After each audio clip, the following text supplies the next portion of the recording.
Merci beaucoup. Excellences, distingués intervenants et invités, mesdames et messieurs, je voudrais tout d'abord vous souhaiter la bienvenue et vous remercier très sincèrement d'avoir répondu à l'invitation de la République démocratique du Congo à cette réunion sous la formule ARIA consacrée au thème « Diagnostic sur la lacune normative concernant les ressources naturelles et la paix, fondation et perspectives ».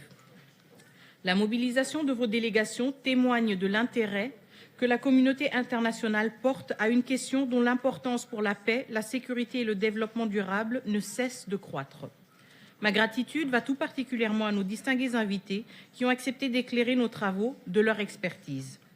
Son Excellence le Dr Mubita Lua-Belwa, secrétaire exécutif de la Conférence internationale sur la région des Grands Lacs, Madame Comfort Arrow, présidente directrice générale de l'International Crisis Group, Madame Gracelyn Baskaran, directrice du programme Sécurité des minerais critiques au Center for Strategic and International Studies, et Monsieur Alex Kopp, conseiller principal politique et plaidoyer minerais de transition de Global Witness. Je remercie également les délégations qui ont soutenu cette initiative, ainsi que les représentants des organisations internationales, de la société civile et du secteur privé présents parmi nous. Je salue également la présence de son Excellence M. Huang Xia, envoyé spécial du secrétaire général des Nations Unies pour la région des Grands Lacs.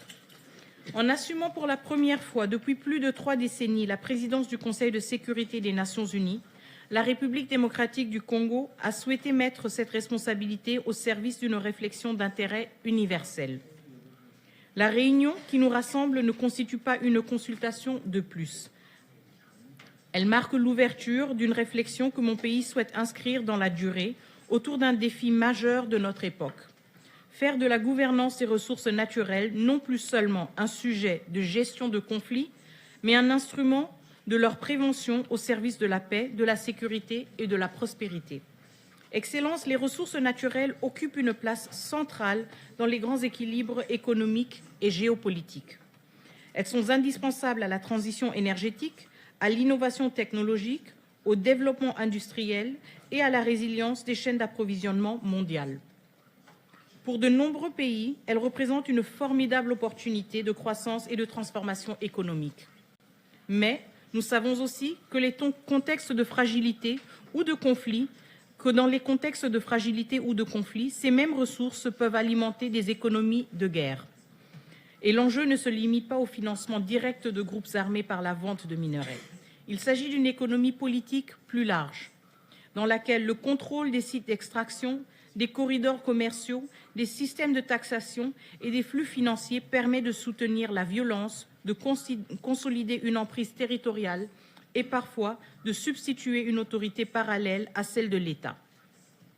C'est ce mécanisme qui fait de cette question un problème récurrent de paix et de sécurité, observé dans plusieurs situations inscrites à l'agenda du Conseil, autour de ressources aussi différentes que les minerais, les diamants, l'or, le bois, le pétrole ou le charbon de bois.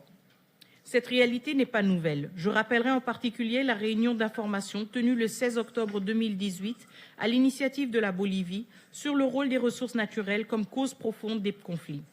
Les échanges avaient alors mis en évidence les liens étroits entre l'exploitation illicite des ressources naturelles, le financement des groupes armés et la fragilisation des institutions étatiques, ainsi que l'importance d'une gouvernance responsable et d'une coopération internationale accrue.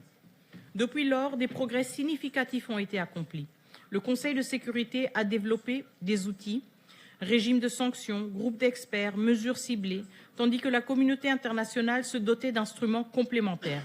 Le processus de Kimberley, les lignes directrices de l'OCDE sur le devoir de diligence, les mécanismes de traçabilité et diverses réglementations nationales et régionales.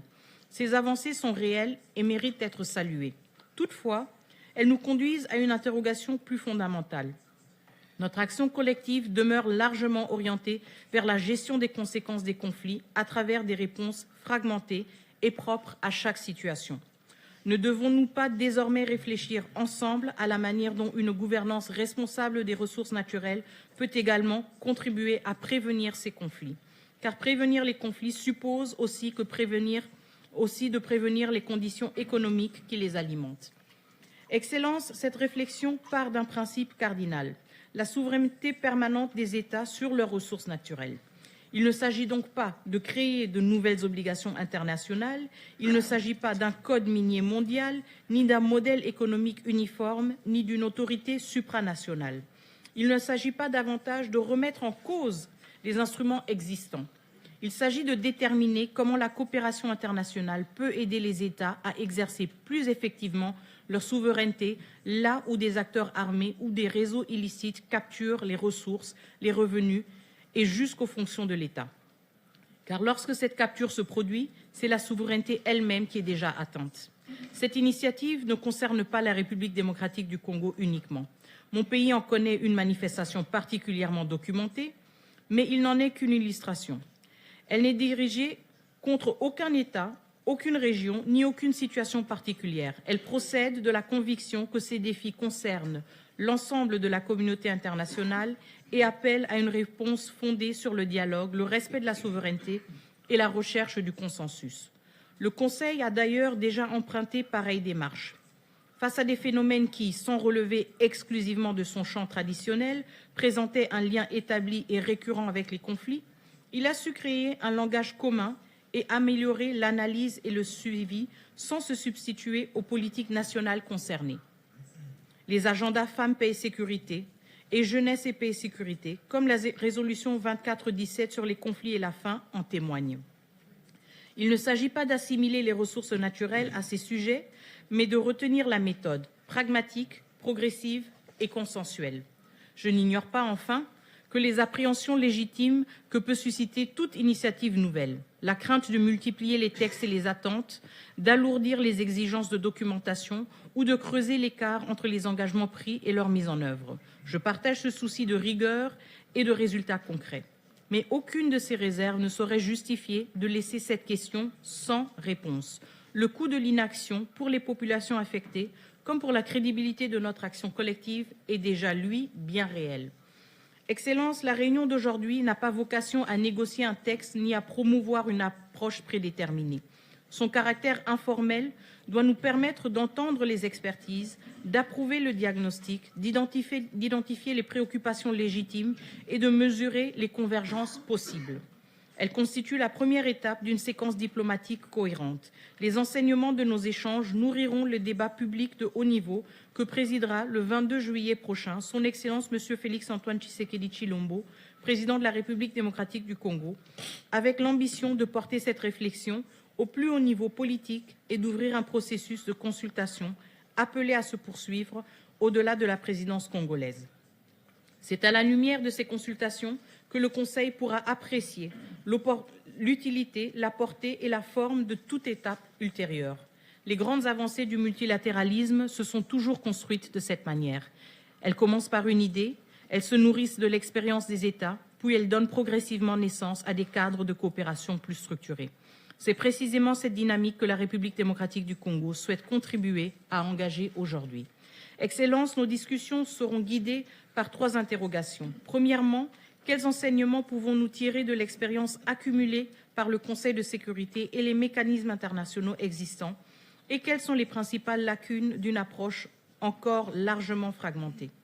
Deuxièmement, quelle valeur ajoutée un cadre plus cohérent pourrait-il apporter sans empiéter sur la souveraineté des États ni créer de nouvelles barrières pour les producteurs légitimes? Troisièmement, comment articuler la prévention du financement des conflits, la traçabilité, l'accès au marché et la transformation économique des pays producteurs au service d'un développement durable et inclusif? La République démocratique du Congo est convaincue que les réponses ne pourront émerger que d'un dialogue ouvert, d'une écoute mutuelle et d'une volonté commune de construire des solutions adaptées aux réalités et aux aspirations de l'ensemble des États membres. Nous ne vous invitons pas simplement à participer à une discussion, nous vous invitons à contribuer à une réflexion qui pourrait, à terme, enrichir l'action du Conseil de sécurité au service de la paix, de la sécurité et de la prospérité.